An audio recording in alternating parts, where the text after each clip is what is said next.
বোনের শ্বশুরের কাছে নির্যাতনের শিকার হয়ে যেন বাংলার মাটিতে এক অবাঞ্ছিত ইতিহাস রচনা করে গেল আসিয়া। যে ঘটনাটি আসলে কোনো জাতির জন্যই কাম্য নয়। তবে অনাকাঙ্ক্ষিত এ ঘটনায় আসিয়ার প্রাণ গেলেও শ্বশুরবাড়ির ৩ পুরুষের কাছে প্রতিনিয়ত এ ঘটনার শিকার হতেন আসিয়ার বড় বোন হামিদা।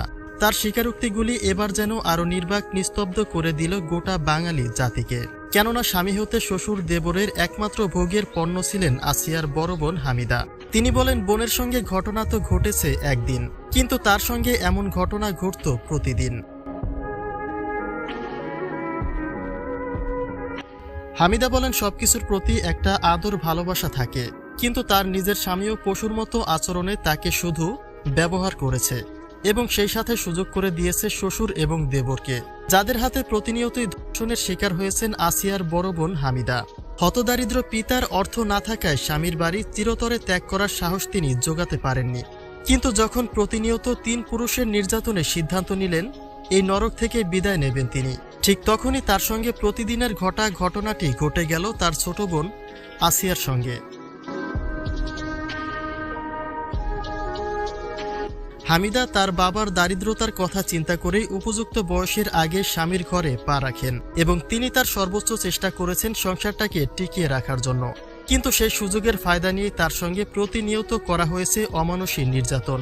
শুধু ভাত কাপড়েই কষ্ট নয়, দাসী বান্দির মতো শুধুমাত্র ব্যবহার করা হয়েছে তাকে, যেটা নিয়ে স্বামীর কাছে অভিযোগ তুলতে গেলেও প্রতিবাদের পরিবর্তে উল্টো তার কপালেই জুটেছে অপবাদ, যে কারণে আরও বেশি সুযোগ নিতে পেরেছে তার শ্বশুর এবং দেবর।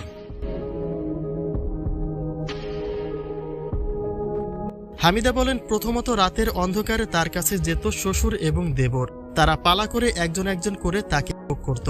স্বামীর কাজ হয়ে গেলে স্বামী সজীব শেখ তাকে বাধ্য করত পোশাক ছাড়া শুয়ে থাকতে এবং দরজা খুলে সে বাইরে যেতেই একে একে বাকি 2 জন আসতো তার কাছে। তিনি বুঝতে পেরেও যেন কোনো কিছুই করার নেই তার। বাধা দিলে নানা হুমকি ধামকি দিয়ে পশুত্ব ভাবটা আরও বাড়িয়ে দিত নরপিশাচের দল, যেটা স্বামীর কাছে বলতে গেলেও উল্টো অপবাদে জুড়ত তার কপালে।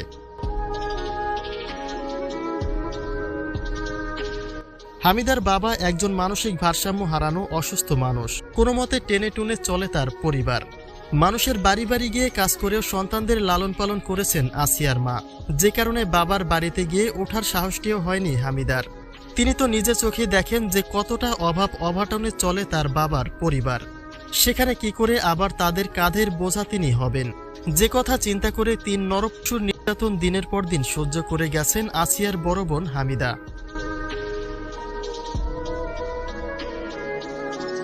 হামিদা বলেন, তার বয়সটা এখনও অনেক কম,